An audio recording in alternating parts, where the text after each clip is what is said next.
lovely people. Welcome to sunny Liverpool. We're having a lovely day. Should we try that again? Welcome to sunny Liverpool. Yes, welcome to Liverpool City Sights. My name's Tony. I'm going to be your tour guide for the next 6 hours. Hey, it's going to feel like that, trust me. You're driving downstairs today. His name is Smoggy. Everyone say, all right, Smog. Hello! First things first, we are actually a very friendly bunch in Liverpool. We do like to make friends very easy. The first thing you have to do on these buses, and I'm afraid it is the law, is you've got to turn to somebody you've never met in your life and say, good afternoon, how are you doing? Come on, no shy people allowed. Perfect, lovely. Can that person now turn back, say, mind your own business? What's it got to do with you? So the idea this afternoon, folks, we're going to have a bit of a laugh around the city. We'll show you some of the sights. We'll get a bit more serious when we get to the Beatles part of the tour, okay? So in the meantime, on your left-hand side, the archway there, built in 1855. We know this because it says it at the top. But the arch itself used to be across the road here where the Ibis Hotel is. Moved across to this side in the 1980s when they regenerated the Albert Dock. In the 80s, this dock was run down and derelict. There was no water in the docks. It was full of mud, sand and silt. The buildings at the time, they were in a real state. And the idea was they were going to completely demolish this dock, landfill it in, and turn it into an outside car park for Liverpool City Centre. Of all the people, Michael Heseltine stepped in and said, no, you need to invest money. And that is what they did. So it's now the largest group of Grade 1 listed buildings in the country. It's an enclosed dock. It's also the world's first fireproof bonded warehouse and system, built by a man called Jesse Hartley from Pontefract. Have you had a little wander around the inside of the dock today? Yeah, inside the Albert Dock, all the way around the inside, you've got these orange pillars. In the far left-hand corner inside the Albert Dock, you've got 3 great pillars, where in the 1990s, they had a TV programme filmed there called This Morning, with Richard and Judy. Yeah, there also used to be a massive floating weather map of the United Kingdom in there. The map itself was taken away a few years ago for safety reasons, and to be fair, so was he. That's all I'm going to say. On the left-hand side, let's get ourselves acquainted with where we are. We call these lovely people the Bizzies. These are called the Bizzies in Liverpool. Keep them very busy. Different parts of the country got different names for them, haven't they? Anyone from Scotland? No? Scotland, they call them the Polish. Hiya, folks, you okay? Hello, guys, you all right? Hey.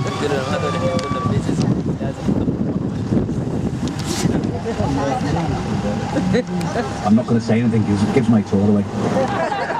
I've done that on purpose so they can hear.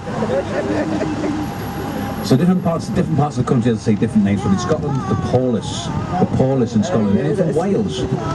Don't from Wales either. Headaloo, yeah, in Wales. So you're from Wales. You just knew it. Just what? Anyone from Ireland? Is it? Peelers, yeah. Is that Southern Ireland, is it, yeah? Northern Ireland call them the Peelers. I think Southern Ireland they call them the Garda. Is that right? Yeah, the Garda in Southern Ireland. When I go on board the last tour from London, he goes, I'm from London, mate. We call them the Filth. I was like, all right, okay. But this lovely lady sitting in the front here paid me no attention whatsoever. So I tapped her on the shoulder and said, what do you call them, my love? And she looked at me and she went, my employer. No, you've just dug yourself a massive hole. Madness. So where's everyone from? Look, give us a wave if you've been to Liverpool before. Quite a few of you, okay. Give us a wave if you've never been. Okay, give us a wave if you couldn't care less. It's always fun. I love it. So where we are now, folks, 200 years ago, we would all be underwater because the banks of the River Mersey came right the way across, all the way as far as ahead of us. This is all reclaimed land. As far ahead of us is John Lewis's department store. Underneath John Lewis's, you will find the world's first ever wet dock. Supposed to be discovered by Tony Robinson and Time Team. Liars. We didn't discover this dock. We always knew it was there. The green gates directly ahead of us, these green gates are from the old sailor's home, the sailor's mission. Banks of the Mersey came right the way up to these gates. When sailors got off these boats years ago, they had money to spend. People knew this. So a lot of these sailors were getting jumped on, getting mugged. Nothing's really changed since, to be honest, has it?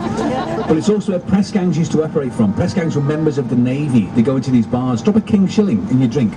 As you drank it, if at any point that coin touched your lips, you've apparently then kissed the royal seal and had to join the Navy. If you refused, they just wait a little bit longer. If you'd have a couple more to drink, they would follow you into the toilet, you'd get a crack on the back of the head. Dragged down through a tunnel onto a small boat. That boat would then take you out to sea where the big ship was waiting in the bay. And obviously you'd wake up in the Navy, which is why they eventually designed a drinking tankard with a glass bottom to it. So the first thing you do is have a look underneath. If you can see the coin, you just put your drink down and leave the bar. But it's also where you got the phrase bottoms up from the glass bottom tankard. Bottoms up, have a quick look underneath. So you've learned something new already. Everything we tell you this afternoon is true. Honest. So who booked online? Did people book? Anyone book online? If you booked online, there is small print online that does tell you we have detours on our tours at the moment. That is because in Liverpool, every year, we love to have festivals. This year, we've got a festival of roadworks. Have you seen them? God almighty, they're everywhere. Liverpool One Shopping Centre on your left-hand side, ladies. Have you been there yet? A £1 billion shopping complex. There's over 500 shops in there. But do not fear, there is also a gentleman's creche. There is a nice little bar area. You have a couple of drinks waiting for your lovely lady to come back with the destroyed credit cards. Liverpool Football Club shops there as well. My big man, Big Reds family. Liverpool Football Club called Liverpool One at Liverpool One. What really winds me up is Everton have opened their shop. Theirs is called Everton 2. So their carrier bags read Everton 2, Liverpool 1. Does my head in. Really, really does. So directly ahead of us, at the top of the street, that big white building at the top there, it's called the Adelphi Hotel. Anybody staying at the Adelphi? Really? Did you not read TripAdvisor? You're staying there. You're staying there, or you stayed there? You have stayed there. It's seen better days, hasn't it? Unfortunately, but you can still see how beautiful it used to be inside. It's a real shame because they're investing money all over the city. I really wish they'd put money into the Adelphi Hotel just to bring it back to its former glory.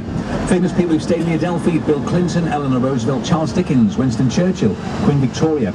Old Blue Eyes himself, Frank Sinatra, stayed there. God's honest truth, even Roy Rogers and the horse Trigger stayed in that hotel. We had a lady on board this morning. She went, "I'm sure Trigger checked out my room this morning." You know, I've genuinely documented Trigger the horse stayed there as well.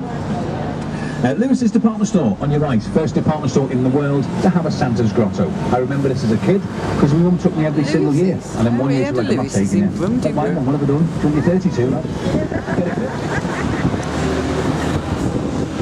Anyone celebrating them today? Anyone's birthday? Has he got a birthday? Have we got a birthday boy on? Let's have a look. What's your name, young man? Was it? Brendan. Brendan. It's Brendan's 21st? Ish. 25. It's Brendan's birthday today, folks. We never miss out singing happy birthday to anyone, alright? So we're going to do that in a second. We'll just check the lights. Yeah, we'll do that now. After 3, 1, 2, 3. Happy birthday to you. Happy birthday to you. Happy birthday, dear Brendan. Who's blushing? Happy birthday to you. Hip hip. Hip hip. Hip hip. Thank you, guys. Happy birthday, Brendan. Even the passers-by wing. Well done. All the very best. Enjoy your day in Liverpool. Have a great time. So, has anybody else got a birthday this year? No. Yesterday. This was yesterday. Oh, okay. This was yesterday. What's your name, mate? Hell. Hal. He's in hell. He's in hell. It was really hell. Yeah. It's Hal's birthday yesterday, so we have to sing happy birthday to Hal for yesterday. Okay. After 3, 1, 2, 3. Happy birthday to you. Happy birthday to you. Happy birthday, dear Hal, for yesterday. Milking it. Happy birthday to you. Hip hip. Hip hip. Hip hip. And one for luck. Hip hip. Happy birthday, guys. Have the best. I must like it because normally I'd go hip hip replacement, but it's all right. So anyway, so we have, as you see, probably going to suck a bit of traffic today, just so you know. When we go, you see the Lime Street train station ahead of you there? That's the world's first passenger terminus, connected between Liverpool and Manchester. One of the most famous trains to arrive at Lime Street was an engine called Stephenson's Rocket. Also on the first day of the railway, a local MP, William Huskisson, misjudged the speed of the approaching train, and it unfortunately ran over and killed him. So William Huskisson, on the very first day of the railway, is down now as the world's first railway fatality. When we go through the junction, I'll ask you to look across to your left. As we go past Sainsbury's, there's nothing special about Sainsbury's, to be honest. When you go past Sainsbury's, you'll see a beautiful building there called St George's Hall. This was the original law court, said by Queen Victoria to be worthy of ancient Athens. I agree with her on that one. Beautiful building. The 2 statues in front of it on horseback. On the far side on horseback, you'll see Queen Victoria. This side on horseback, you'll see Prince Charles on Camilla. Hey, you don't let me do tours very often, you know. I don't know why. So where we are now, this is a street called Lime Street. Oh, is it a friend of yours? Okay. Hello, mate. A girl or a boy? The boy. Hello, mate. He's over gone. What am I doing here? Is it him? Oh, okay. Hello, mate. Round the corner there. So where we are now, folks, this is a street called Lime Street. Lime Street in the 19th century was notorious, children will also rephrase this, it's notorious, shall we say, for ladies of horizontal persuasion. The most famous one at the time was a lady called Maggie May. She was a famous lady of the night, frequenting Lime Street from the Vines at the end with the clock face on, all the way to the Crown Hotel here. Was all across here was Irish-American bars. Obviously Lidl's wasn't there at the time. All these Irish-American bars. Maggie May was famously actually to go into these buildings and sell jewellery to the American sailors. She would then get them. Did you get on free with that top on, by the way? You should have gotten free with that top on, mate.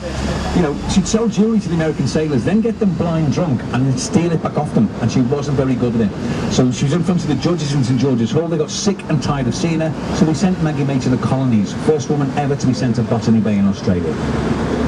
One for the ladies now on a Saturday afternoon. Eyes right, look up on the side of the Lewis's. Hey, there you go. That's somewhere to hang your Christmas tinsel, isn't it? So that statue in Liverpool is called Liverpool Resurgence, designed by a man called Jacob Epstein. Not a relation to Brian Epstein, this statue. Smoggy the driver apparently modelled for that statue. He kept saying to me it was a very cold day when that was cast out. But the statue itself is affectionately known in Liverpool as Dickie Lewis. Okay, I have no idea why. Dickie Lewis used to be, when he was first unveiled, he was right the way forward on the bow of the ship, and he angled, his right foot was in the middle of the point there, and he angled 45 degrees across the pavement. When he was first unveiled years ago, ladies at the time were a lot more reserved than what they are on this bus. They weren't laughing and pointing. These poor things were fainting. They'd never seen a naked statue like this before. But it was 3 weeks after he was unveiled, we realised the error of the architecture, because it started to rain heavily. They then found out where all the water was dripping from, didn't they? It genuinely looked like he was having a wee on people in the street. So they got a petition to move him back to where he is today. You can Google this if you do not believe me. The name of the petition was called "To Alter the Angle of the Dangle." True story. Okay, so we've already got a detour going on now, folks. There's some sort of march coming through town. I think it's all to do with the racism thing at the moment. It's all to do with like knocking it back, because we should be sorted. You know, we're all getting grown up now. We should be getting past all this. But there's a big march going through town, so we haven't got a clue where they're going. Everything we talk about is up that road. Yeah, they're walking down the street down. I see coming down there. We should be able to turn up the top here, mate. I think. It's not a back road. Yeah. Yeah, we might be able, when we get to the very top, behind the cathedrals, we might be able to turn that way, mate. What you do? Yeah. So where we are now, I'll tell you what, this is where we are now. This is a road called Brownlow Hill. Now, Charles Dickens is reputed to have got some of the ideas for the story of Oliver Twist by coming to Liverpool. He used to stay in the Adelphi Hotel. At the top of this hill, there used to be on the right-hand side, the largest workhouse in Europe. Okay, held about 5,000 children in this workhouse. At any one point, you get about at least 7,000 children crammed into this workhouse. In Liverpool, we had 6 workhouses. Okay, so this was the largest one in Europe, this one here. But we think that Charles Dickens got some of the ideas for Oliver Twist by staying in the Adelphi Hotel. This is Brownlow Hill. In Oliver Twist, Mr. Brownlow turned out to be Oliver Twist's grandfather. He had the workhouse at the top. When Oliver Twist in the film runs away to London, it's set in London, isn't it? He runs away to London, but he's halfway to London. I think the stone marker says something like 96 or 112 miles to London, something like that. If you work out the outskirts of Liverpool to the outskirts of London, it's 217 miles, so it's almost halfway. So, some of the ideas for Oliver Twist were from coming to Liverpool. So this is we call this the Knowledge Quarter of Liverpool, really. You've got 4 universities in Liverpool, John Moores, Liverpool, Hope and Edge Hill University. 85,000 students plus come through Liverpool each year, going to be rising again in the future. We know there's about, we have the highest retention rate of students in the country as well. When they graduate, they do enjoy the city that much. A lot of them tend to stay. We also know that they bring about £125 million worth of revenue into Liverpool. I think that's extortionate for pot noodles and beer, don't you? Ridiculous that. So here's the first glimpse of our cathedral. But before we go to the cathedral, it looks slightly ahead of us. Behind this tree there, you'll see a red brick building with a big white turret on the top of it. So that is the Victoria Gallery Museum, designed by a man called Alfred Waterhouse. He eventually got himself the nickname of Slaughterhouse Waterhouse because all his buildings were in this red terracotta brick. Queen Victoria said it looks like an abattoir with all the red brick, so she called him Slaughterhouse Waterhouse. So as we come around the back here now, you will see the first of our two cathedrals. This is the Metropolitan Cathedral of Christ the King. This is our Catholic cathedral, affectionately known in Liverpool as Paddy's Wigwam, due to the shape of it. Obviously we have a lot of Irish heritage in Liverpool, a lot of our family members from Ireland as well. So it's called Paddy's Wigwam. It's a beautiful cathedral. The spire is made from over 25,000 individual pieces of stained glass. On a lovely, am I in your way there, mate? Sorry. On a lovely sunny clear day, when the light hits that spire at the right angle, you'll get a kaleidoscope. All these different coloured shards of light are shooting down across the wall, across the floor, up the walls. It's absolutely beautiful when it happens. Obviously the bells can't be inside, so the bells are at the front here on the campanile. The bells are called Matthew, Mark, Luke and John. The largest bell is from the original workhouse, the largest workhouse in Europe. That's the original bell up there. Obviously in Liverpool we have nicknames for everything. Our bells are called John, Paul, George and Ringo. People often say to me, is Ringo that big bell? I keep that answer to myself, to be honest. So we're going to turn right at this junction, but if you look slightly ahead to your left, the Unite Students Village, that building there in 1940 was the Oxford Street Maternity. And it was on the 9th of October 1940, inside that building, you would have seen, coming into the world, John Winston Lennon. 9th of October 1940, in that little building there. I think it's a shame we don't come down the street either, where that police van is down the bottom there. He was born on the street, but he was also married on the street. Halfway down the street on the left, number 64 Mount Pleasant is where John Lennon and his first wife Cynthia got married.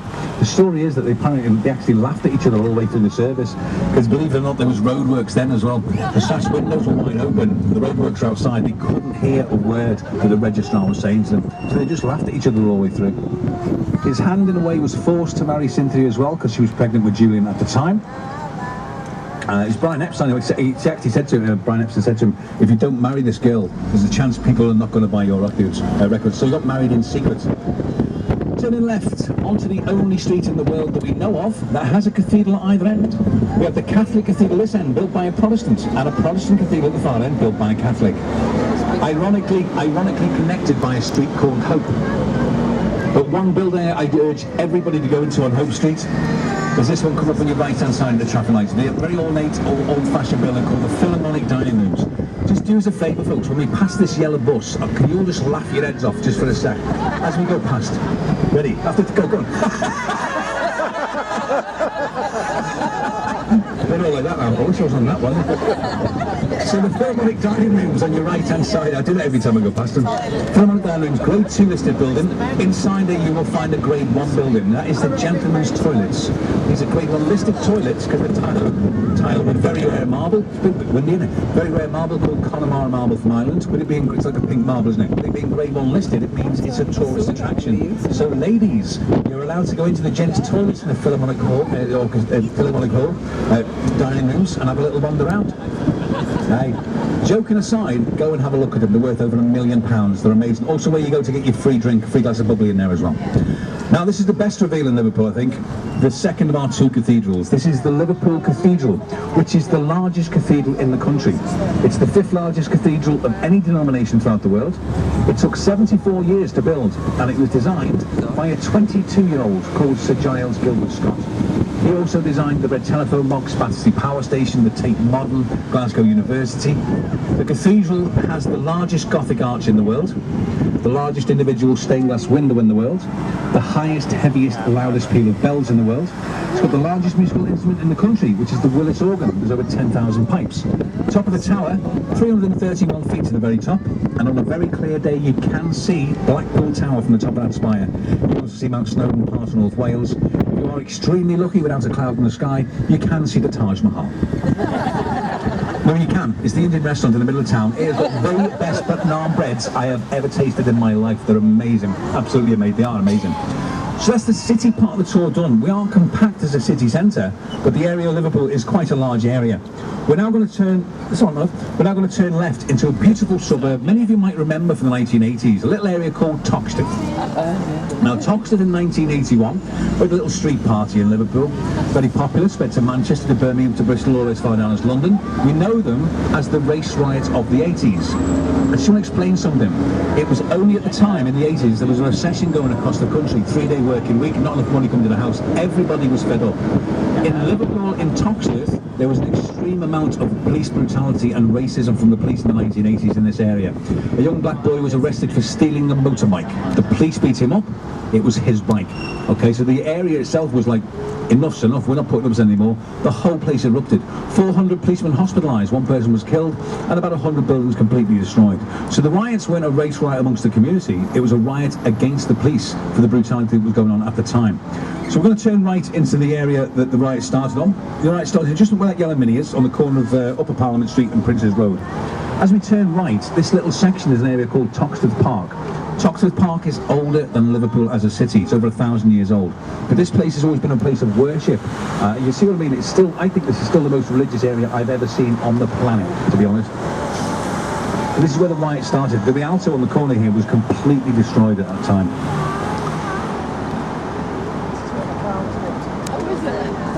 We weren't sure whether this road was going to be blocked off before, because all where Princes Park is, at the end of Princes Road there's a gate to Princes Park. That's where the march started from. So I wasn't sure if this one was going to be blocked off. So it's not like, it's more like a route march. They've gone quite fast, haven't they, to be honest. So say as we turn right, before we turn right, the big green tree, underneath that big green tree with those two ladies on the pavement, that's a memorial there for a lady called Florence Nightingale, the Lady of the Lamp. The building behind the tree is the world's first school for district nurses. It was opened by Florence Nightingale and Queen Victoria. So as I said, religious area. I didn't know all these. You'll see exactly what I mean now. The first religious building, it's a bit of head tennis. The first religious building on your right hand side, we have a Greek Orthodox church. On your left hand side, we've got the Anglican church. Keep looking to your left, on the corner, we've got a Jewish synagogue. Over the road to your right, the pointed spire of the Welsh Presbyterian Church. As we come round the corner, the red brick building there, the old Catholic Church Community Centre.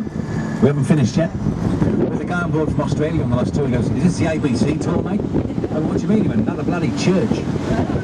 So we go through the traffic lights. On your left-hand side, we've got a road called Rosemary Street. Also down there, we've got a mosque for Islam. Okay, we are a very multicultural city. Always have been. Always been very, very proud of that. Which is why, as a city, we did not accept that it was race-related. So where's everyone from? Where are you from, guys? Norway. Wow. You, at the moment, you win the prize for the longest distance travelled to come and have a drink in Liverpool. Nice to meet you. Where are you from, girls? Birmingham, Woodward, mate, lovely. Nice to see you girls. Where are you from? Lincoln, very flat in Lincolnshire. I used to live in Lincoln, I used to live in Swinderby. And I went to school at Robert Pattinson. Yeah, nice to see you all four of you. Yep, lovely to meet you. Where are you from, guys? Bristol, alright, mate, lovers? Nice to see you from Bristol. Where are you from, guys? What do you ask, man? Bristol as well. Leicester, I'm sorry, Leicester, nice to see you guys. Where are you from? Belfast. Is it true, you know the Titanic Museum in Belfast, is it true that they sell t-shirts in there that say it was okay when I left here? Is it? I'm not sure about that. Nice to see you guys. It's all six of you, lovely to meet you all guys. Where are you from, my love? Manchester, stop the bus, Smoggy. Stop, get off. About 8 of you, isn't there, girls? Lovely to meet you all. Where are you from, guys? Saudi Arabia, you say? You're living in Liverpool now? Taxi home for you. We'll drop you off on the way down. Lovely to meet you, my friends. All 8 of you there. Where are you from, sir? I'm from Birmingham. Birmingham as well. Lovely to meet yourselves. Cambridge? It's a bicycle city, that, isn't it? Push bikes, yeah. Lovely to meet you. You with these guys from Cambridge? Lancaster. Lovely to meet you. Where are you from, guys? Wigan. Lovely to meet yourselves. Dundee in Scotland. Lovely to meet you guys. Welcome on board. Okay, so where are we going now? Let's do this. This is where the march started from before. So this is the area we're in now. It's an area called Toxteth and the Dingle. I've always called the Dingle Ringo Land, because this is where this is where Sir Richard Starkey of Beverly Hills, as he likes to be known now, this is where he was born and brought up to about the age of 22. Now, of all the Beatles, Ringo's the oldest of the Beatles, but he's also the sickliest as a child. At the age of 4, Ringo had peritonitis of the appendix, which nearly killed him. And then at 14, Ringo had pleurisy. Now, years ago, when you had a respiratory disease, you were stripped away, taken away from society. Sounds a bit familiar, that, doesn't it? We've been doing that for the last couple of years. So because years ago, you were placed into a sanatorium, and Ringo was in that sanatorium for almost 18 months. While he was in there, the nurse said, "Have you thought about doing something with your time? What about joining the hospital band?" His reply was, "Actually, I wouldn't mind playing the trumpet." She then said, "You're in hospital with a breathing difficulty. I don't think playing the trumpet's going to be the best thing for you." So they gave him a snare drum, and then, in my opinion, he became one of the best drummers in the world. The very first drummer was a guy called Pete Best. Now, Pete Best ended up getting sacked because he wanted Ringo to come in as the drummer. John Lennon asked about Pete Best. He said, "Look, Pete was a great drummer, but Ringo was actually a better Beatle. Ringo was best had his mop blonde curly hair, didn't want to get cut or mopped up, didn't want to sing.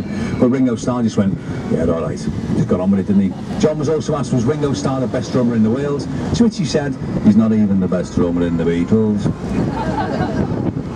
Okay, so we're about to turn right into Sefton Park. Now, Sefton Park is where this bus now becomes a Keep Fit bus, especially on the left-hand side.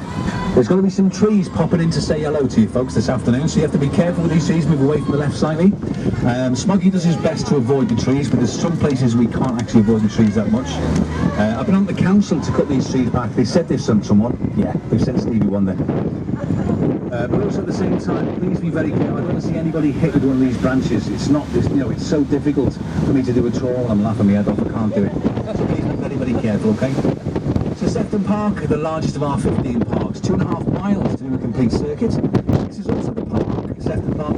Ringo Starr actually said he lost something here very precious. I'll leave that with you. Yeah. It's also where John Lennon's mum and dad, Julia and Freddie, started going out together. They used to meet at the centre of the park at Boating Lake. Freddie was always asking Julia out, and she was always saying no. When he asked why, they replied to it was, well, because you wear a stupid hat. She said, well, what about now? He took his hat off and he threw it as far as possible into the middle of the Boating Lake. And she really liked his style for doing that. Well, when he asked her again, obviously she went, well, yeah, okay, of course I will. So before, a few months later, the 9th of October, 1940, into the world came John Lennon. Trust me, folks, you won't be getting off with a six-pack, all these sit-ups. Looking through the trees to your right-hand side there, it looks like a big white greenhouse with the trees. Beautiful building that. It's called the Liverpool Palm House. It's also a listed building. Watch the trees, folks. The Liverpool Palm House was in disrepair for quite a while. When they decided to regenerate it, they received a donation of £1.5 million. It took 3 years to find out where the money came from. Eventually found out that it was George Harrison who donated this money. And when he was asked, well, why have you just given all this money to the Palm House? His reply was, honestly, as a kid, I used to throw stones at it and break the windows. So I wanted to give something back. I just think it's just a lovely gesture, a really lovely gesture. Also in the 1980s in Liverpool, we had a very popular TV programme filmed here called Bread. Remember Bread? Freddie Boswell, Lilo Lil, Meet with the Allotments. This is when it was all filmed. This is all Greenbank Allotments here. Freddie Boswell up and down this road with his little dust cart. For those of you who have no idea who I'm talking about, let's just say Lilo Lil made Freddie Boswell a very happy man. Wasn't his wife. That's all we're going to say. Do you remember the streets they lived on? Do you remember the sloping streets? They live at the bottom of the sloping streets. We will get to see them, not close up, but I'll point them out to you towards the end of the tour. The sloping streets. They used to put the police code duck. You picked the wrong seat right in the middle there, haven't you? Hey, the sloping streets, they used to put, getting waved at by the kids there, but look at it. Honestly, if you get the urge to wave at people this afternoon, folks, honestly, feel free to wave at anybody you like. You're going to get waved at so many times. Just even if you want to start the wave up, wave at them. They will wave back. I'll just give you one word of advice: do not wave at the teenagers. Right? Different type of wave you'll get back. Just so you know. So this is all student accommodation as well, and they are so well looked after. I think it's brilliant what they've done for the students. All the park area, there's tennis courts, there's everything. So this afternoon we have 2 scheduled stops. We're going to make our first one. We're going to turn right, quickly turn left to a lovely little road called Penny Lane. We're going to find somewhere nice and safe to park. We'll jump off the bus. Well, I prefer if you use the stairs. We'll get our photograph taken with the world famous road signs of Penny Lane. There's a couple to choose from. There's 2 signs on the corner of the street, not the original signs though, but the 18th or 19th sign that's been there this year. People just come and saw them off, take them with them. There's one a little bit further up. The one we're going to probably see is the one that Paul McCartney signed when he came here with James Corden to do the episode of Carpool Karaoke. Me and Smoggy were actually behind them, about 15 minutes behind them all day that day when we were going round. I was quite annoyed. Now there is a very busy road, this folks, believe it or not. Even though it looks empty, it's very busy. People have been knocked down on this street before. Thankfully, not on our tour. But because people have been knocked down on this tour, by law now, we have to give you a safety talk before you get off the bus, okay? Just a couple of seconds of your time. Stay off the road! That's it, really. Now, if you want me and Smoggy to take photographs of you by the road signs, we are more than happy to do that. If you want to take photographs of me and Smoggy, really, honestly, feel free. We really don't mind. But please don't post them on Facebook, because we've got to sign on Thursday. All right, so I'm kidding. We don't do that anymore. But also, when we get back on the bus, just a little bit of courtesy. When we get back on the bus, please don't be swapping seats all over the place, because it causes all sorts of trouble. Okay? We had a massive kick-off last week. It took about 35 minutes just to get this woman off the driving seat. It was mental. Mental it was. So as I say, what we're going to do, it's just ahead of us there on the wall. The one that Paul's signed has actually got perspex over it. The reason why this is because the day after it was released on Carpool Karaoke, some idiot was caught trying to scrape his name off the wall. So they put perspex over it just to keep it nice and safe. I like to gauge people's response when they come and see this sign as well. Some people walk up to the sign and they go, "Is that it?" And it is just a sign painted on a wall. But to other people, it means so much more. We had a guy before the lockdown from America, about 85 views a day, with a Zimmer frame, walked right up to the middle of the sign, just stopped and burst out crying. I'm like, "Are you okay, mate?" And he went, "No, I'm fine. But I've waited about 50 years just to come and see this sign." So it means different things to different people. Okay, I think it's rubbish, to be honest. But if you want to come with me, folks, me and Smoggy will take some photographs of it. Find a little road sign on the floor there. Come on, don't be shy. Don't be shy.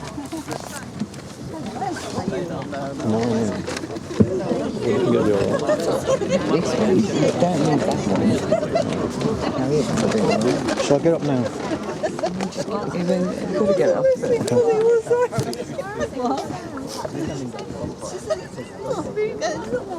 Do you just want to go and see? You're going to go now. What's it longer then?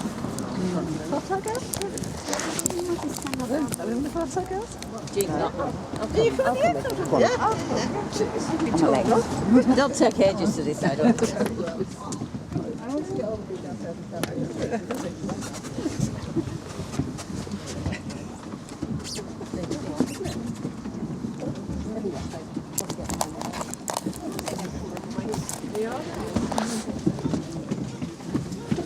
Okay, thank you.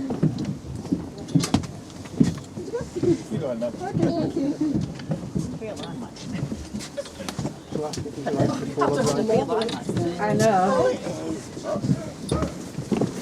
I know. Embrace it, embrace it.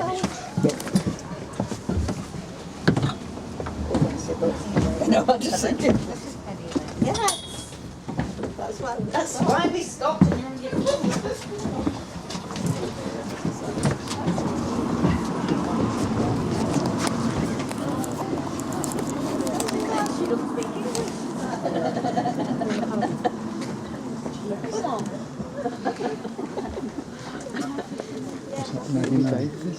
What?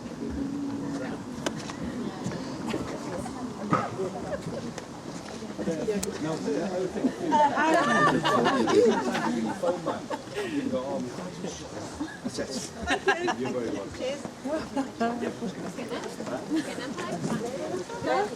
you want to come on it with me and then we can take the photo? Yeah. Camera. Yeah, I have to learn to reflect, yeah.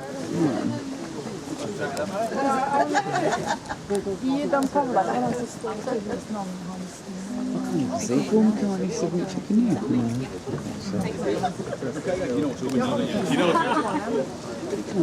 you're going to get in on What's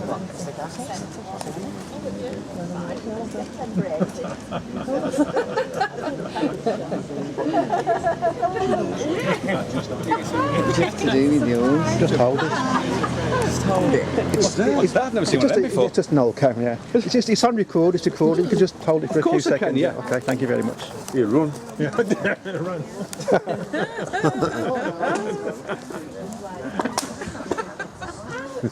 Where are you? Penny Lane. Where's the signature? See where the red mark is? I'll zoom in on for you. I'll zoom in on it. That red mark is. So you see the outline on his name? Just where your finger was then. To the left a bit. Oh, right. Oh, see where he's got an outline and out to the left. Slightly down. That's where your finger is. Yeah. That's it. Oh, I can see it now, yeah. Oh. What year was that? 2 years ago. Just over 2 years ago. Thank you very much for that. Yeah, thank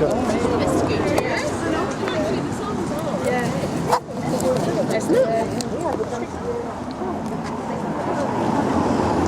I guess we've got one wrong.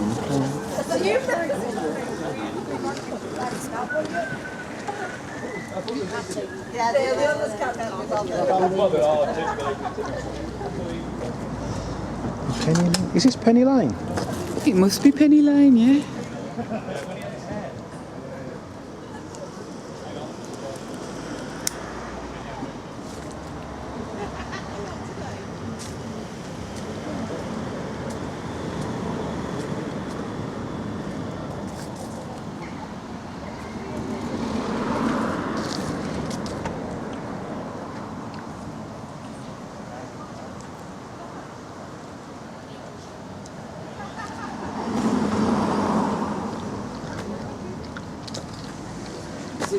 It's quite busy. Yeah.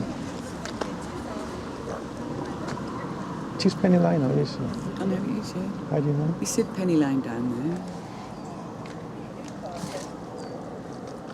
Where's the barber showing? What's your saying? Is it Penny Lane as a barber? It was just made up, weren't it, that big one? He must have been.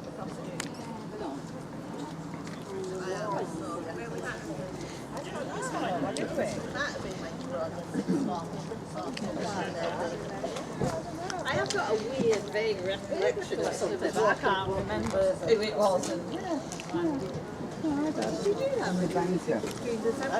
Oh, yeah. Oh. What are you from?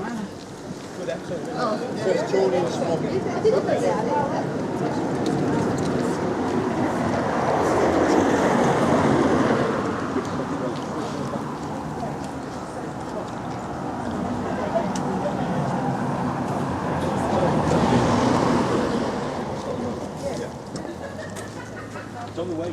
The main road takes you towards that field. So when you come out of town, you know the big round.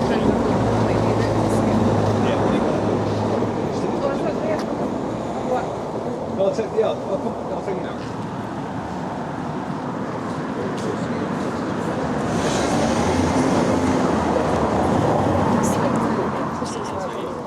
Stupid question. This is Penny Lane, isn't Yes, it? yeah. Where's the barber shop? I'll tell you in a minute. Oh. Be patient. Be patient. Where the bear connects on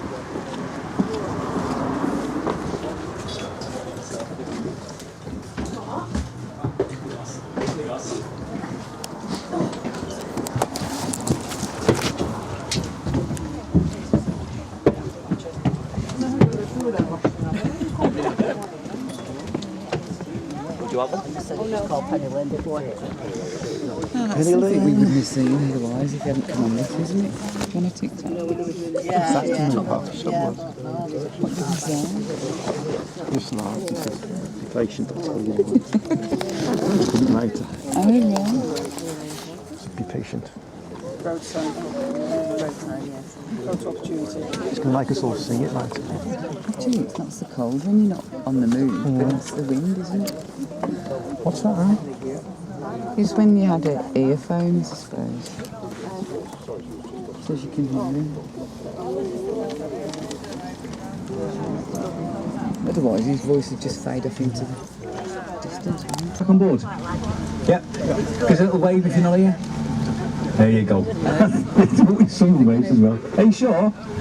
Okay, so we've all heard the song Penny Lane, haven't we? Okay, you can't talk to me, on my video. Yeah. So we're going to play it for you. Now, if you know the words, if you know the song, please, whatever you do, don't join in because it ruins it.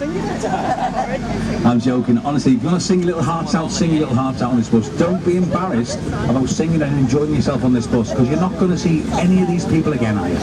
So just enjoy yourself. Here we go.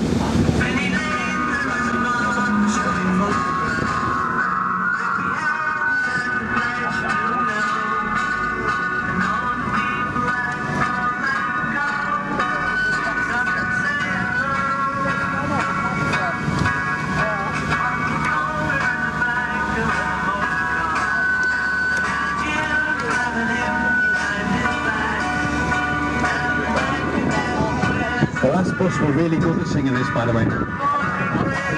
All together. Very strange.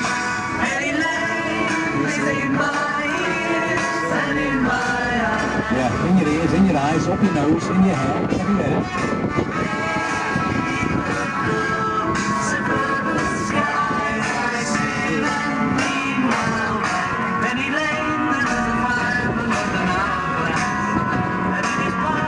So Dovedale Towers coming up on your right hand side. Dovedale Towers is where John Lennon entered loads of skiffle band competitions with the Quarrymen, Battle of the Bands. Never won a thing in there because as a Quarrymen they weren't that good.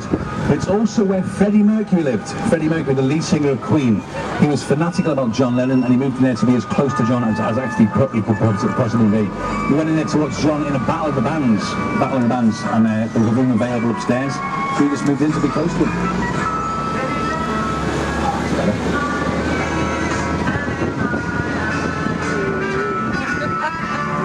Nobody didn't look.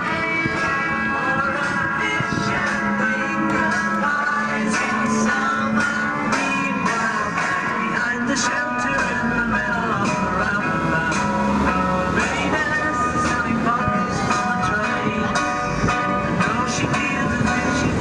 Okay, so we've just done the length of Penny Lane. I don't know if you've noticed, but not one of the reference points is actually on there. There is a barbershop, but that's not the original barbershop. That's only been there for a couple of years. Shamelessly cashing in on the good name of the Beatles. You wouldn't find us doing that, would you? But all the reference points for the song Penny Lane are ahead of us now. As we go through the junction, look ahead to your left-hand side. The first thing you'll see is the off-licence. Next door to the off-licence, you'll see Tony Slaven's Barbers. That's the original barbershop from the song Penny Lane. It used to be called Bioletti, that barbershop. It was an Italian barbershop when Paul McCartney used to go in there. Who's seen the episode of Carpool Karaoke? Give us a little wave, show of hands. Only a few of you. It's a shame. If you haven't seen it, honestly, YouTube it. Go on YouTube and search Paul McCartney Carpool Karaoke. The episode is brilliant. Paul McCartney went in there with James Corden on a wet Tuesday morning. The lady's face was priceless. For about a minute, she just went...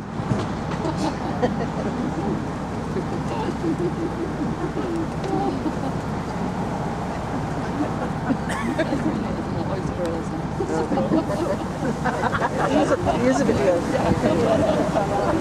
Thanks, mate. Thank you. But it was brilliant TV when honestly, she just gobsmacked when he went in. Just quick before we carry on about that, on your right hand side, the Sergeant Pepper's Bistro, that was the original roundabout where the pretty nurse sells poppies from a tray. As we come out the junction, where those two people are sitting on the bench ahead of you there, on the corner, that's the TSB Bank on the corner, where the banker never wore a Mac in the pouring rain, very strange. But I was telling you about the barber shop. Now, a friend of ours, Jill's been a hairdresser in that barber shop for about 25 years, obsessed with the Beatles. Tuesday is her day off. She was in floods of tears. Me and Smoggy were the drivers and guide that day, about 15 minutes behind him. I was mid-tour with a full bus and my phone was ringing and I said, I'm sorry, Father, I'm going to answer this. And it was her, she was crying her eyes out. She said, oh, I can't believe they've come in on my day off. Do you think you can get the driver to put his foot down and try and catch them up and ask them to come back? I said, I would love to be able to do that for you. I said, but I've got a bus full of passengers that will panic if we start driving really, really fast. Do you know what I mean? But the song Penny Lane, it's only famous because Paul McCartney wrote the song about it. Penny Lane is literally Paul McCartney's bus journey to school. That's all it is. You'd get on the 86 bus that would come down this road at Allenton Road there to your right hand side, all the way down here, get off at the bus stop or the roundabout at the end there and then walk down Penny Lane to go to school. And it was an everyday journey, and that's all he was writing about. We've all done it in the past, haven't we? We've all had a regular journey. It might be on a train, on a bus, in a car, it might even be walking. But if you go into the same place each day, you'll eventually gradually start seeing the same people each day, and that's all he was writing about. But the difference is Paul McCartney was brilliant at actually putting little bits of information together and turning them into fantastic songs. Very, very good at doing that. So yeah, that's all it literally was. Now, on your left-hand side, behind these houses on your left, you would find a road there called Newcastle Road. Number 9 Newcastle Road is where John Lennon lived till the early age of 5. When he was first born, his dad Freddie was a merchant seaman. Went off to sea, didn't come back for 5 years. When he came back, Julia thought he was never coming back, so she moved on with her life. She had a new boyfriend by this time, a man by the name of John Bobby Dykins, and had 2 daughters to him. Freddie came back and said, look, I would have been back sooner, but I was locked up in America. And he was telling the truth. You know, he'd jumped ship from the Merchant Navy, and he was found very much worse for wear, staggering down a street in New York. But he'd taken a real shine, a real fancy to a mannequin in a shop window. Smashed the window, grabbed the dummy from the side, and he was caught waltzing down the street with his dummy. So he was arrested and locked up for doing that. He eventually said to Julia, you know, I understand you have moved on with your life, but John is still my son. You know, I'd like to get to know him then. I'd like to take him to Blackpool for the weekend. So off he went. But it was Julia's sister Meanie, John's Aunt Meanie. She really didn't like Freddie. She didn't trust him at all. She said, grab your coat, we're going to Blackpool. Good job that they did. They caught up with Freddie on the pier, and he had just been and bought 2 one-way tickets to New Zealand. Just about to emigrate with 5-year-old John. So as the article kicked off, Freddie then came with the idea, well, why don't we ask John who he wants to live with? I think really it's a lot of pressure for a 5-year-old little boy who'd never been to the seaside before. He'd never seen a fairground ride or a amusement arcade, all the lights and attractions. As a 5-year-old little boy, you probably thought he was already in New Zealand. No idea that it was anything to 13,000 miles away. So he chose his dad. And as they walk off the pier, and Mimi steps up and shouts, bring that boy back here. Over my dead body, are you going to take him? So they stop and turn round. John then sees his mum unconsolably crying and then ran back to his mum's arms. If that hadn't happened, we'd all be on the Jerry Marsden tour today. Wouldn't we? We might have even been called the Kiwis, we just don't know. But it still didn't finish there. Mimi was still a bit annoyed with Julia. You know, she was like, you're not really fit to look after him. You live in a 2-bedroom house. Your 2 daughters sleep in 1 bed, which means John's going to sleep in the same bed as you and your new boyfriend. It's not his dad. That isn't going to happen. So Mimi threatened Julia with the social services.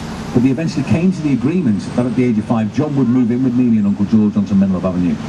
We'll get to John's house shortly. Before we get there, we're going to make our second and final stop this afternoon. But this is Menlove Avenue where we are now. All these lovely houses on Menlove Avenue.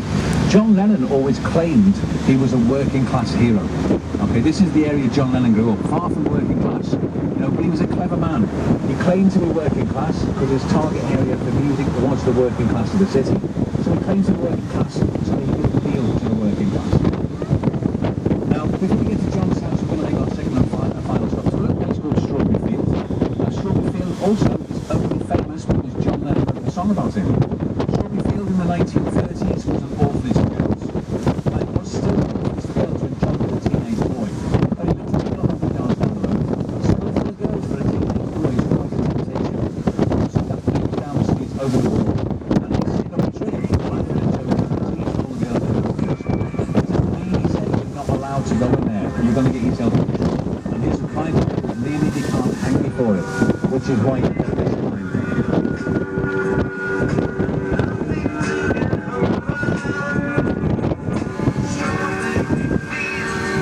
Now, Strawberry Fields itself in the 1980s and 90s, the orphanage itself got closed down and the place went into disrepair. The last few years, just prior to lockdown, they spent over £2.5 million regenerating it. It's now open again to the public as a drop-in centre for underprivileged children with learning disabilities, where they can eventually come and learn new skills. There's a step-to-work training programme for the children as well in there, and some of these kids that go here can learn, like they get skills. There's a step-to-work programme that gives them training while working with the Salvation Army to help them gain employment in the future. That was brilliant what they're doing for the kids in here. We're going to get up to the bus stop. It's just ahead of us through the traffic lights. We're going to a little wander up the hill on your left. It's not too steep, this hill. Oxygen tanks at the top if you need them. We're going to get our photographs taken with the world-famous gates of Strawberry Fields. Now, these gates are identical replica gates. The original gates years ago were stolen. People who stole them probably had no idea really what they were going to do with them, because they couldn't sell them for scrap because they were so easy to identify. But also half of Liverpool went out looking for the people who stole the gates. So the gates miraculously appeared again 100 yards away from where they took them from, with a little note that just went, sorry. So it's just up that hill on your left hand side there, only for about a mile. It's not far. I'm kidding. Only a couple of 100 yards up there. We'll get our photographs taken with the gates. So the original gates have been restored, they've been taken care of. They are safe, the original gates. So let's say once again, back on the bus, please take your individual seats. And once we're outside the gates up here, on this one for definite on this road, please stay off the road, because the cars will fly down. They have no patience at all on this road. They'll fly down, they'll be beeping your horn and all sorts. Try and keep off the road as much as possible. Okay. By all means as well, folks, if you don't fancy the walk up the hill, feel free to stay on the bus. You don't have to come in if you don't want to. Stay on the bus, isn't it? Sure. I don't know what to do. Probably walk up in a minute. Wait a minute. No, wait a minute. Let me all go through. That's spider. Probably off his tree. Yeah. Oh, great. It's got no.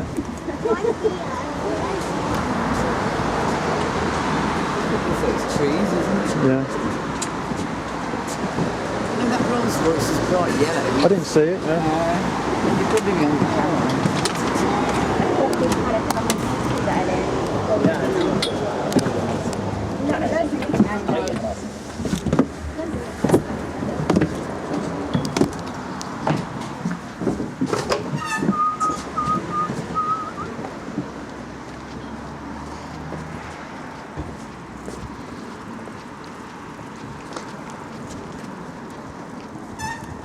How long's it been now, the tour, do you think?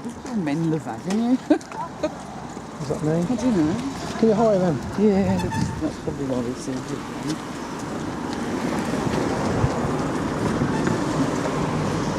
I'm not filming you still, are you? No, I'm just getting it ready.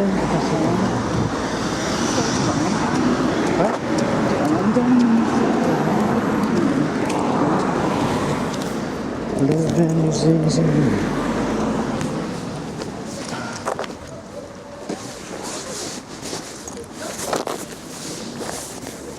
Walk is not very used to walking, isn't it? We'll be able to go and get a head out. I think I went. It's getting a fairly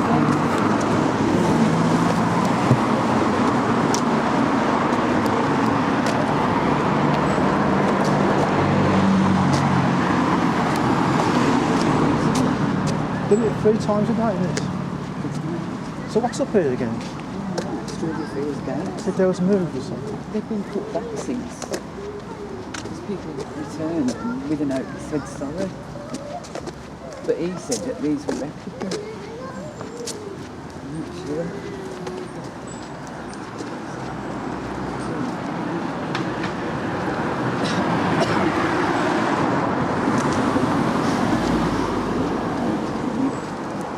Quite 100 yards up the road.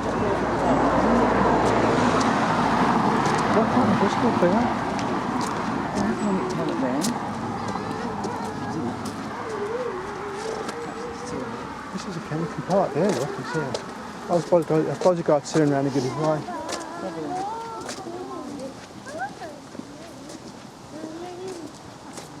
"15 minutes, buses can..."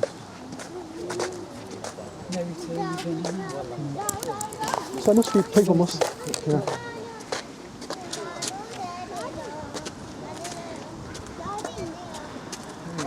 One got it, yeah, all right.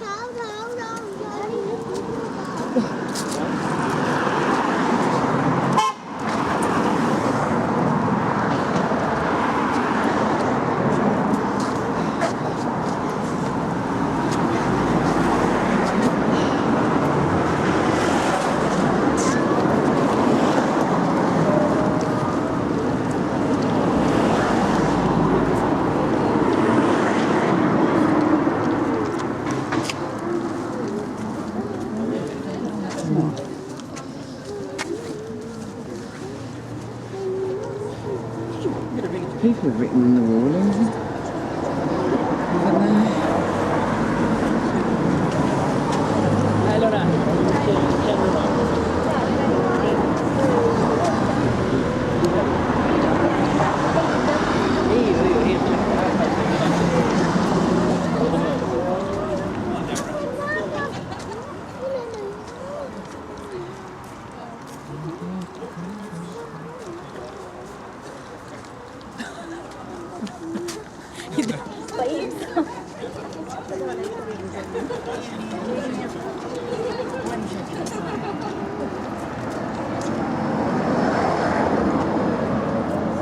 Is this where the actual school was, you say? Yeah.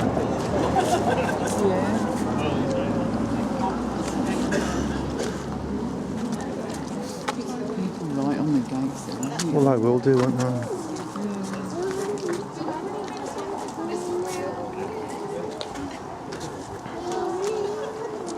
So, this is Frank's order. On the back then. Oh, see how they all looked at you then?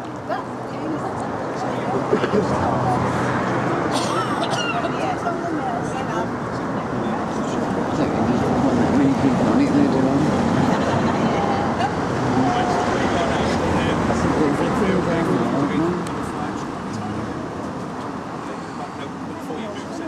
Get back, get back. Perfect. I'll do them all night today. What am I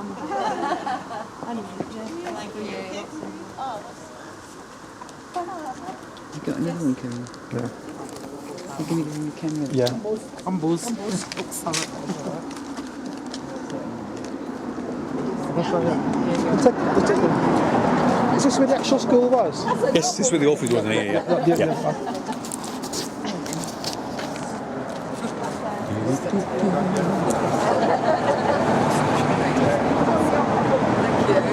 Stay, come this way. Come right up to the wall. Come right up to the wall. Right up to the wall. Like lean into the wall. Right?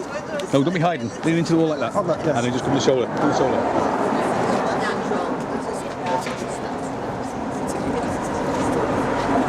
So when you go home and you can pause this and like That's right, yeah. get the picture of it. Okay, thank you. There you go. Brilliant, appreciate Thanks that. a lot. Okay, Thank thank you.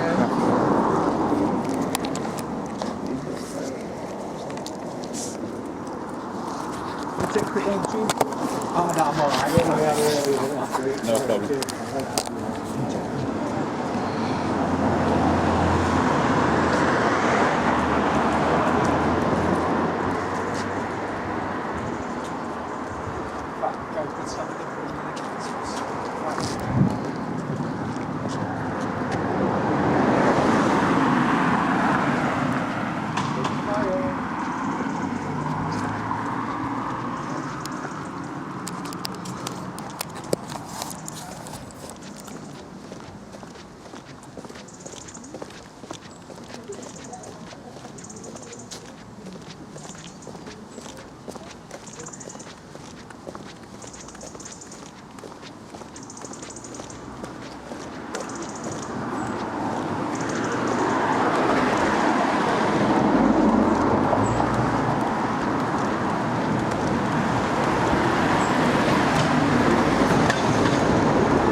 in London when we got here, and we went to Brighton the other week, Yeah, didn't we? yeah. I didn't really like it there.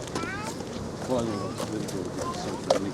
Yeah, It is a friendly Brighton city. was You get the odds. Oh, yeah. You get that everywhere.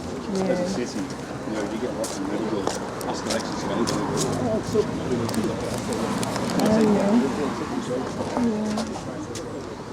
When I was on the business, it's ground up in that farm. I thought everything was the Liverpool. Basically, all the ways of each side, yeah. I thought every group was a Just Liverpool. fucking sweet. That's why I went to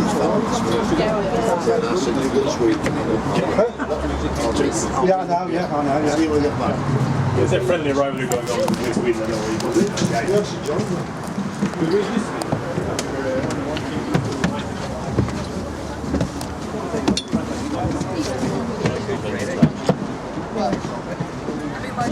Shall I tell a clack? Really, man. Would it make any difference? Can I always Yeah, go on then. Go on. for change? Just get a different view of the road then, don't you?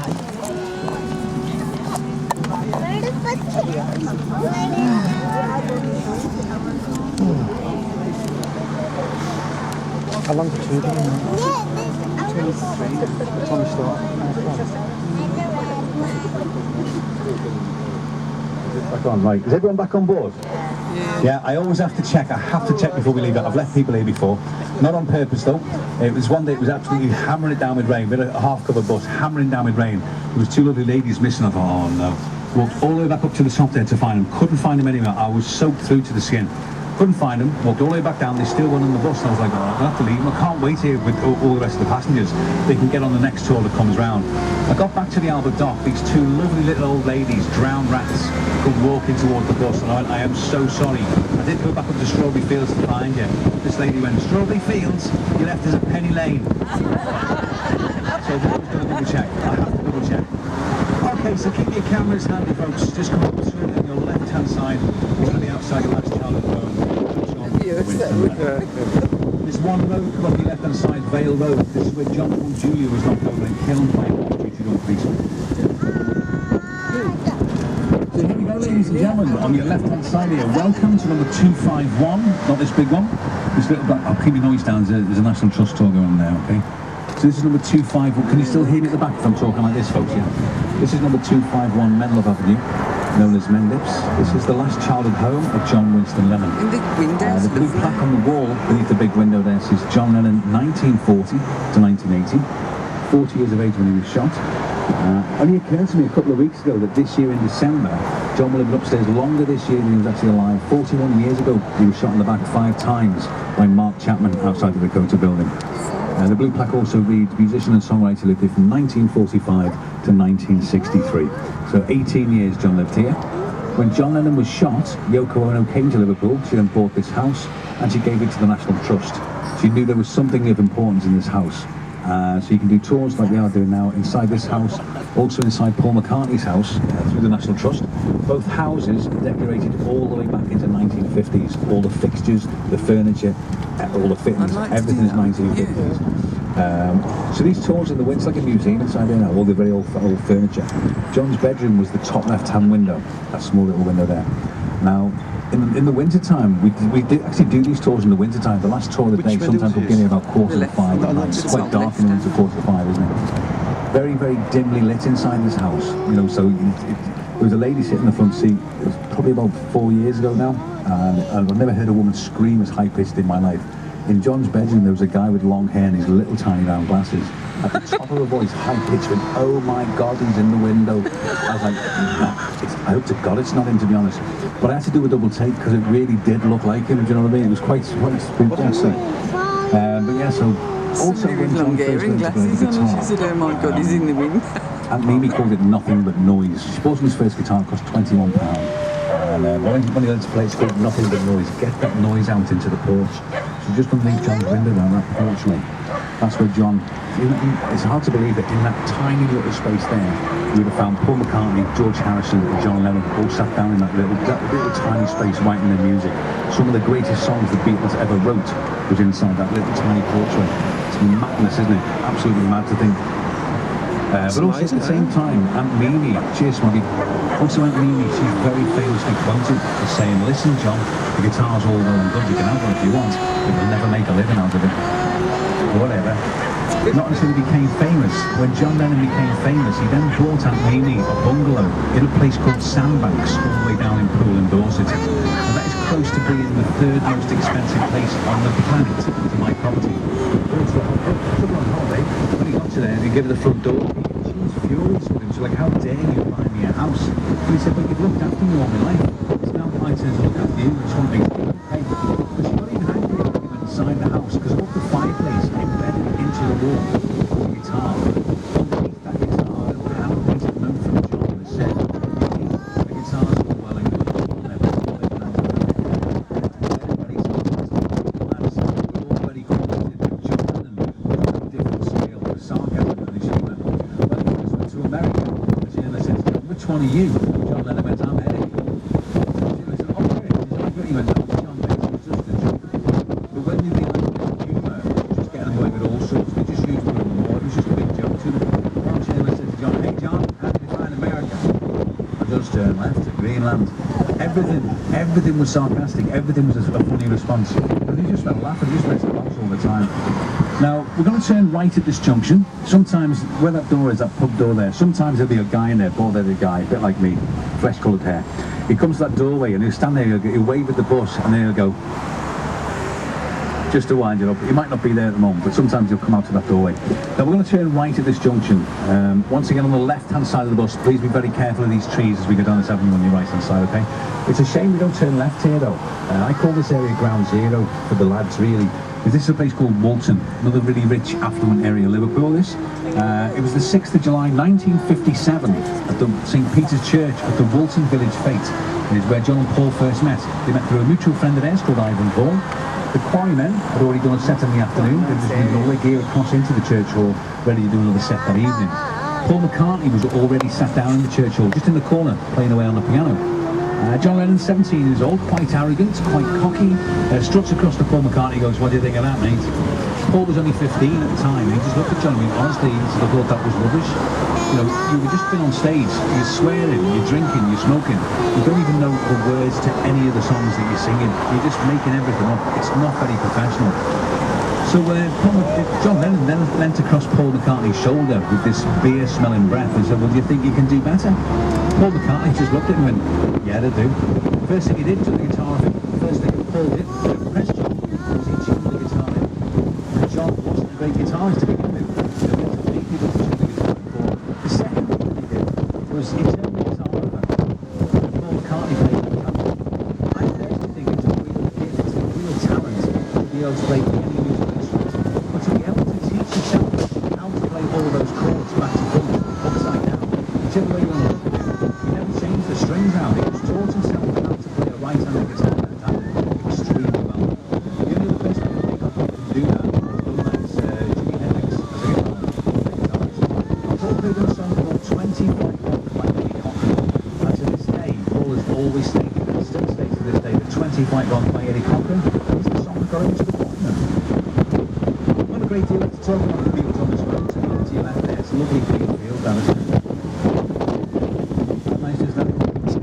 Very green.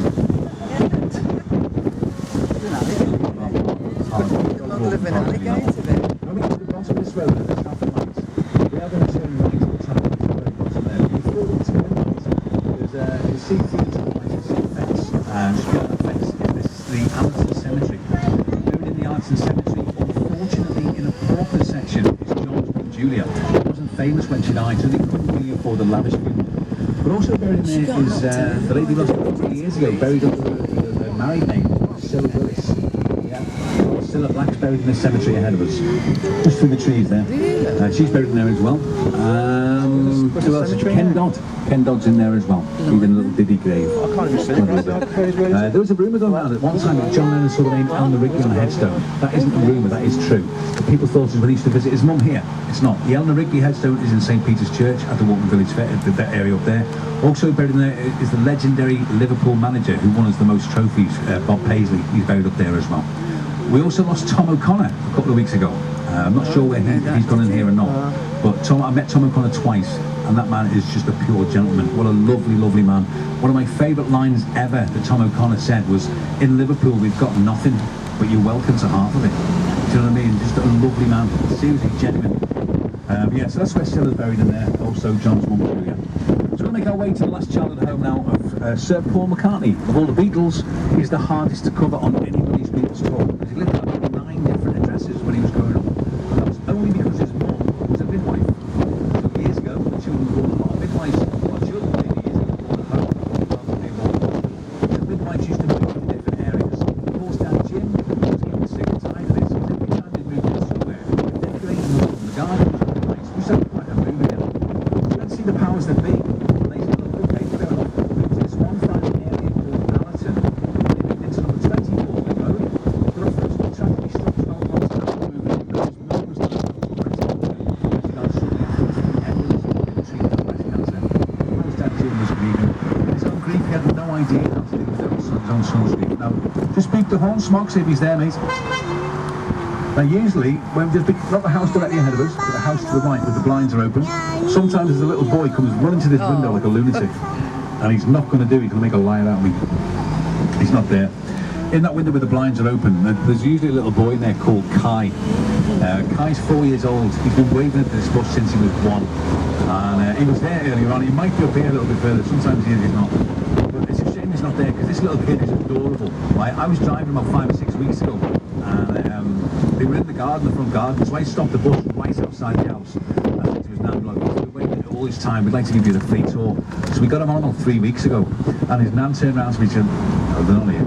His nan turned around and said, I'm so grateful we've done this, because he starts school in September, so you're not going to see him anymore. So we had a big banner drop about 3 days ago, right outside the house, with a huge banner they put down the side of the bus, just wishing him good luck with his new school. And the crest there and everything. And it's just a shame he's not there, honestly. You'd see what I mean. He's just the sweetest little thing ever. Just a shame he's not there. Smoking downstairs now, he's going for goodness sake, will you shut up about this kid? Because we just talk about it all the time.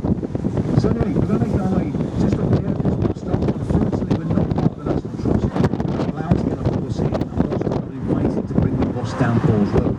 We did it on our very first day of doing these tours, and all the residents came out and started hurling all sorts of abuse on us. So we have to do a bit of a drive-by. So Smoggy's going to block off the junction, because he really couldn't care less, to be honest, he'll block anything. But as we look down the street, as we look down halfway down the street on the right-hand side, you see all the houses set back in the middle. Don't worry, the back guys, we'll edge forward for you as well. We're only allowed to block the junction for a certain amount of time. Where the houses are set back in the middle, you see one house only that has red roof tiles. Yeah. So at the back, just gives a little thumbs up with the back when you can get to see this. The house is set back right across in the middle on the right-hand side. Yeah. One house has got red tiles. Yeah. So that is number 20 Forthlin Road. That is the last childhood home of Sir Paul McCartney. Now, Paul McCartney still owns this house, even though it's National Trust, 1950s style decorated. Paul still owns the house. There's his own front door key, which is why when he came here with James Corden for Carpool Karaoke, he just let himself in, and had a little wander around the inside. It honestly is a brilliant episode. And so we had a little wander around the inside. One of his same little anecdotes about when he was growing up there. One of his favourite rooms to play music in that house was the downstairs toilet, because of the natural acoustics, the natural echo sound in there. Also, his dad was also a bit of a wind-up comedian. Paul was becoming more and more famous. He used to have to sneak out in and out through the crowd. Sometimes he'd sneak in through the back door.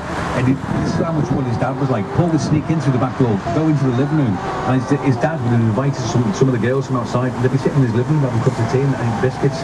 Paul used to be like, for God's sake, I'm trying to avoid this. He used to have to disguise himself as well to sneak out through the crowds. Every time he was halfway through the crowd, in disguise, his dad would open the front door and go, "Ta-da, son!" just to wind him up, because he was just a wind-up merchant, his dad. Now, outside number 24th Road in the 1990s, in a Range Rover with blacked-out windows, was Paul McCartney and Heather Mills. Yeah. We don't like Heather Mills. We don't like her at all in Liverpool. Come on, let's be totally honest. What attracted Heather Mills to 30 years her senior, multi-millionaire Paul McCartney? Hey, I wonder.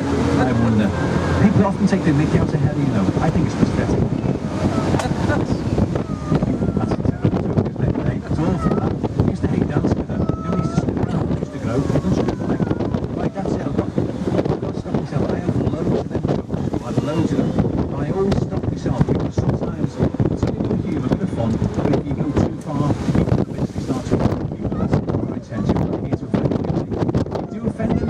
tour today. Please come and see me in Slough at the end of the tour. We are happy to affect you again.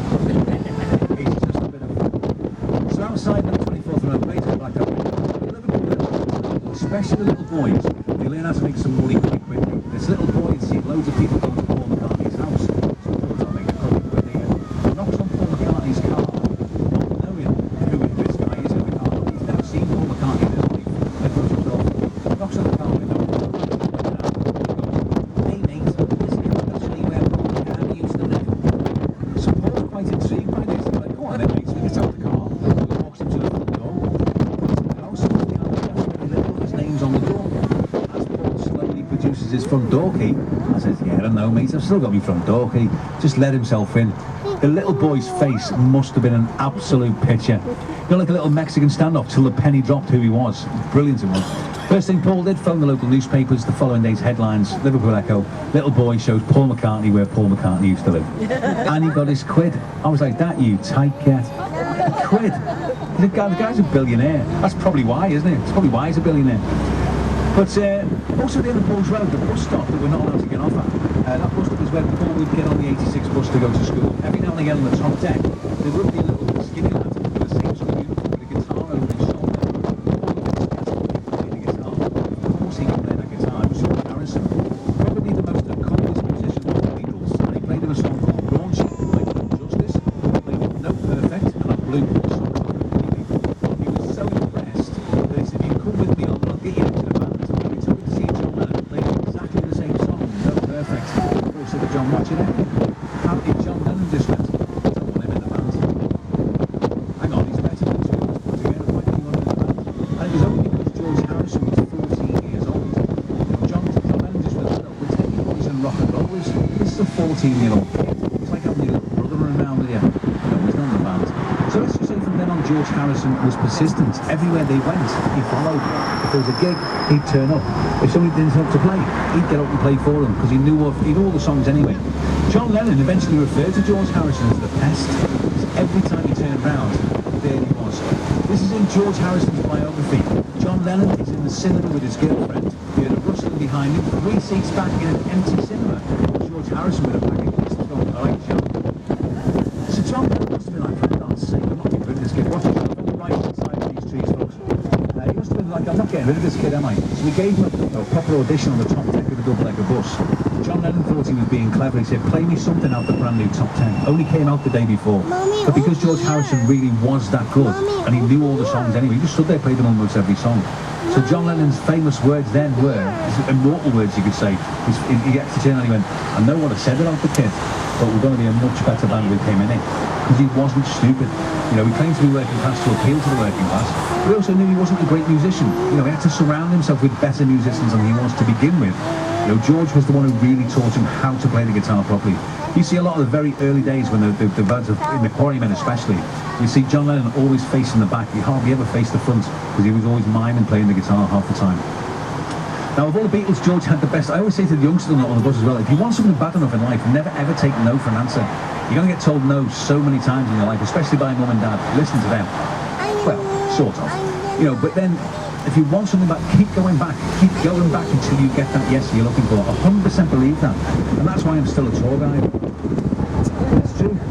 George had the best upbringing, no tragedy in his life, lived next door to his nan. Mum and dad supported him, and he proved that when he left to Hamburg in Germany. This tour was 6 months. 6 months after 90 straight days, playing 3 different bars a night, every day for 90 days. Somebody found out that George Harrison had lied on his passport application. He was only 17 years old. He just spent the last 90 days in the Green Bar in Hamburg. Okay, so you and me is the red light district in Germany. I'm just very beautiful that, by the way, just so you know. But it's the red light district. It wasn't even old enough to be there. So they deported him about Germany. It took him 3 days to get home on his own. And George in his own biography said, for 2 of those days I didn't eat anything, just to make sure I got home nice and safely. No. He also had a lot of musical influence over the Beatles, especially in later years. John Lennon wrote a song about himself having a one-night stand, and it was George who put the music to it. It was also the first pop song in the world to have the Indian guitar, or the sitar, as the main instrument. Do you know which song I'm referring to? Good quiz question, this one. Is it within you? No. The very first pop song in the world to have the Indian guitar was Norwegian Wood. Wellington would. That's the very first one. If they wrote that today, do you think it'd be called IKEA? Even though the Swedish, I know, yeah, I know. So you had a conversation before, you know, the Norway from Norway. That's where we get our nicknames from. You know, we're called Scousers. Right? We're called Scousers because of the Norwegian sailors. You have this thing of the stew called Lock Scouse, yeah? Lock Scouse, yeah, true. Lock Scouse, yeah. The Norwegian sailors, the Liverpool sailors used to get together there. They used to make the Lock Scouse before they went to work. When they got back, it was people from Liverpool used to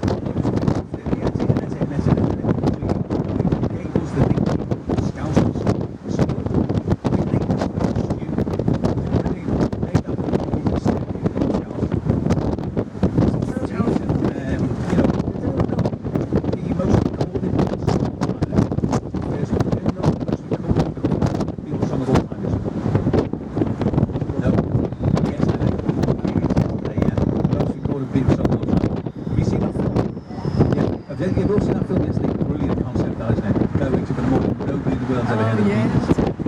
Great film to get onto. You've seen the film Stella, Sheridan Smith. Yeah. Oh my God, Sheridan Smith is incredible. Isn't she a playing Cilla Black? Absolutely superb. Brilliant. Now, you'll be pleased to know, I know you are, and I am too, getting bored of my own voice. So I'm going to play one more song. Well, I'll play this one. This song is a really good feel-good song, this one. The Last Bus, like I said before, they were brilliant at this. Really, really good at singing this. Really great. What we really need from you, you know it's singing, but what we really want from you are the oohs. The oohs on this song are the best part of it. I will do the head shaking, because I've got the hair for it. But you'll know which one. It's a great song, this one.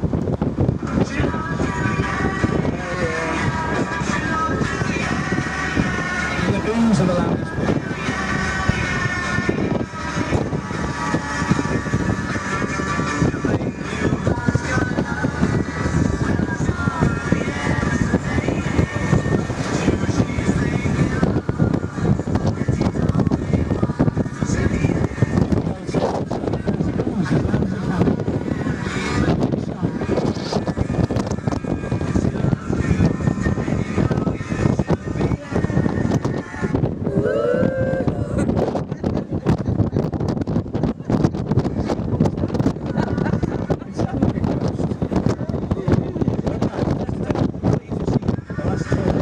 Steam train that goes. Here we go. And you know that can't be bad. Here we go. Yes, you know He's very good as well. and you know you should be glad. We're getting there, we're getting there.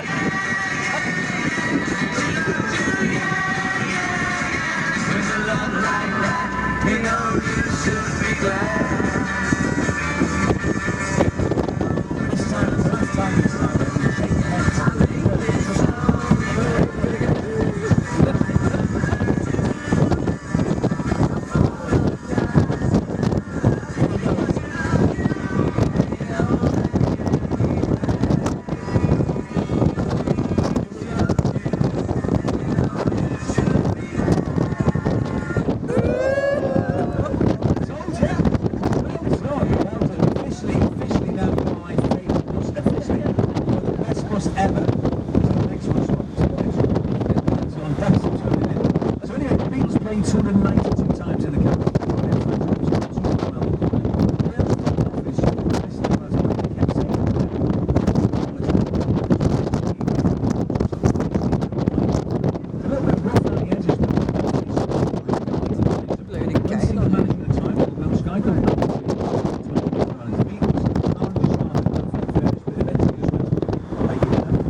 To be fair, probably the best thing that could have happened to them. Brian Epstein changed their fortunes, put them on the smart suits, them on top hairstyles, introduced them to a great record producer in George Martin. The sad thing about the story is Brian only managed the Beatles for 7 years at a very early age of 32 from a suspected drink and drugs overdose. But if you think about it, 7 years only as a manager, people are still talking about the Beatles today. People are still enjoying their music today. 4 lads who shook the world. You know, I always say to the passengers on the bus, and we had a young lady on board the other day, 6 years old, with her mum, and she was obsessed with the Beatles. And I mean obsessed. She knew their dates of birth, she knew where they lived, different addresses they had, all the words to the songs. I was so impressed. I said to her mum, I said, "Did you get this from you?" She went, "No, me and Dad don't even like the Beatles." So their music is still appealing for all these generations, all these years later. It's amazing. But like I say, I always say to the passengers, I defy any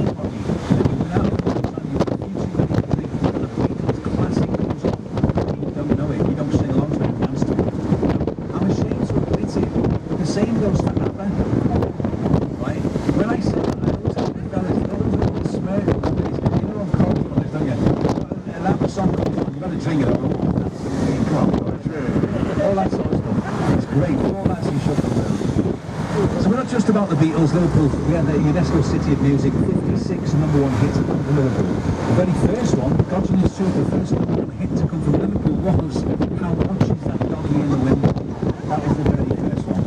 Then we had a great group, same here as the Beatles. We made it all world famous. We did 70 number one hits now.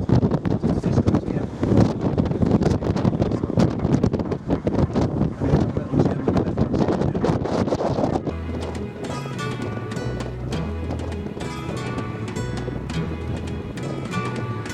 Life goes on day after day. Hearts torn in every way. So ferry cross the Mersey, 'cause this land's the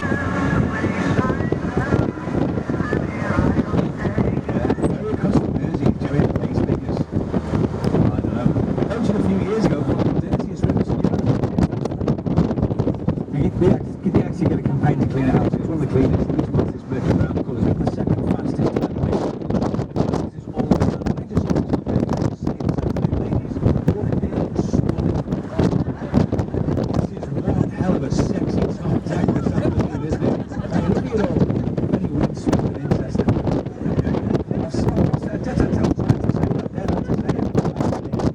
I am jealous. Oh, yes, touche.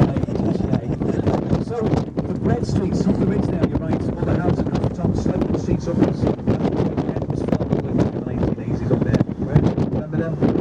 So where the archways, all the archways to the left, you see a cream house with 2 windows. Inside the street, the red house with 1 window. Can you see that street there? That's where mine now. Mental, absolutely mental right now. I'm sure I'm not there. There they are. They said to my mother, there it is.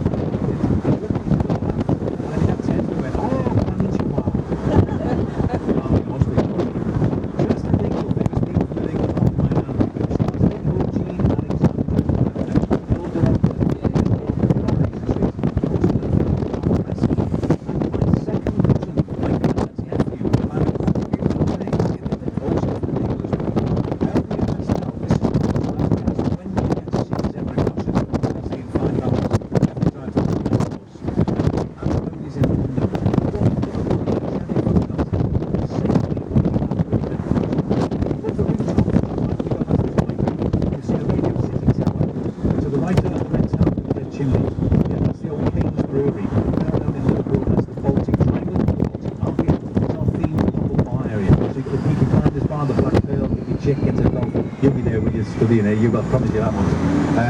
But it's a brilliant place to go. Loads of street food vendors in there as well. It's a great place to go. But on the side of King's Brewery is a massive mural, a huge mural of the Abbey Road album cover. There's nobody on the zebra crossing. It's an open thing. It's a lot safer. It's much safer than what it was. Now, what's going to be end of the tour? I always play one more song before we get off. Nice little song. Don't worry if you don't know the words to this. What I find bizarre is about this song is every time I play it, when it gets to the chorus, the whole bus ends up with the chorus. The whole bus. Yeah. Also, please don't be tempted to Google this side of the wall, the license side. It's not what you think it is, this side. Please don't be Google. Here we go, we'll just finish off with this.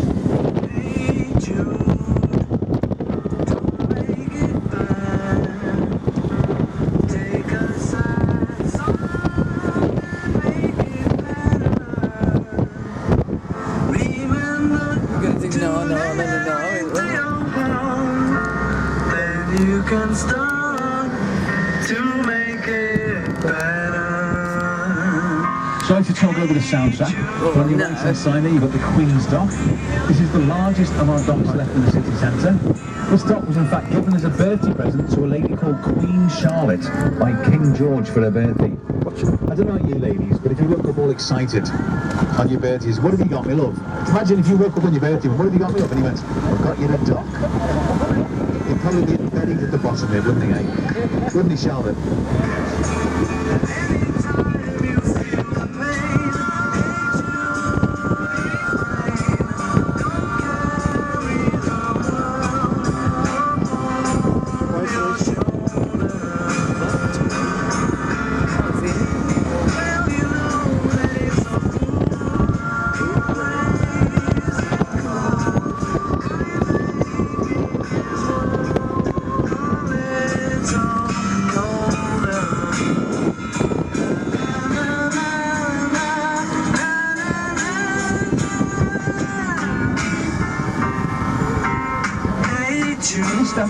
the left-hand side there. Anyone know who that is? No?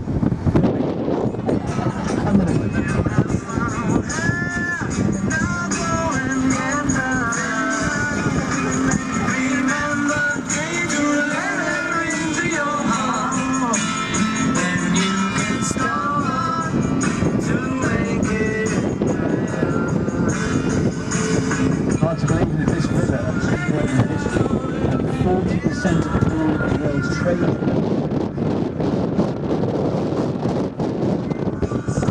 Over 9 million people emigrated from Liverpool many years ago as well. Outside the river there is very content. One of the greatest things about Birmingham is the view of Liverpool. We call that the dark side of the world. It's even worse than Manchester.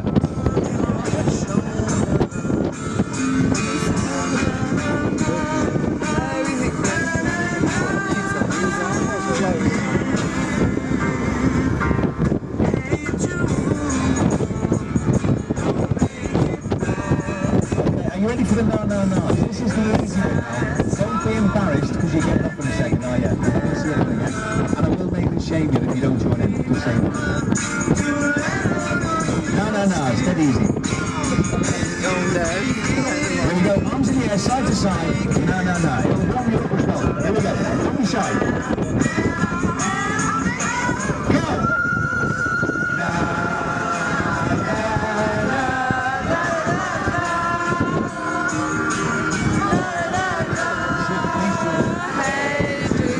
Join in this time.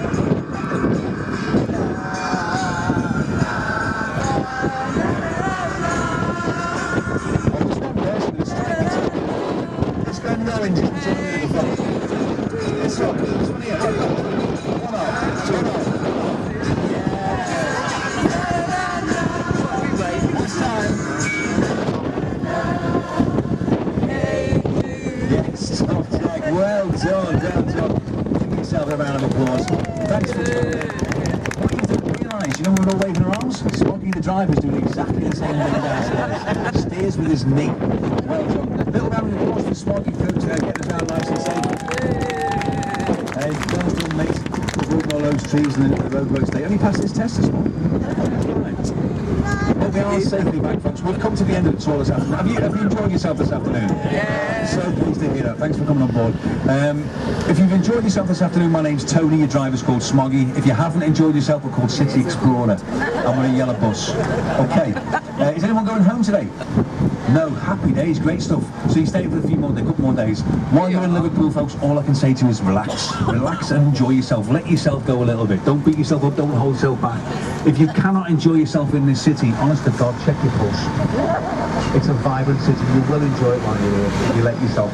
If you do us a huge favour, if you've got spare time in the future, can you give us a review on TripAdvisor? It helps us greatly through our tours throughout the city. It also takes me and Smoggy to the top of the leaderboard in work as well. Tony and Smoggy for TripAdvisor. If you've really enjoyed yourself this afternoon, folks, we do have a little tip jar downstairs by your driver. If you haven't enjoyed yourself this afternoon, we do have a little tip jar downstairs by your driver.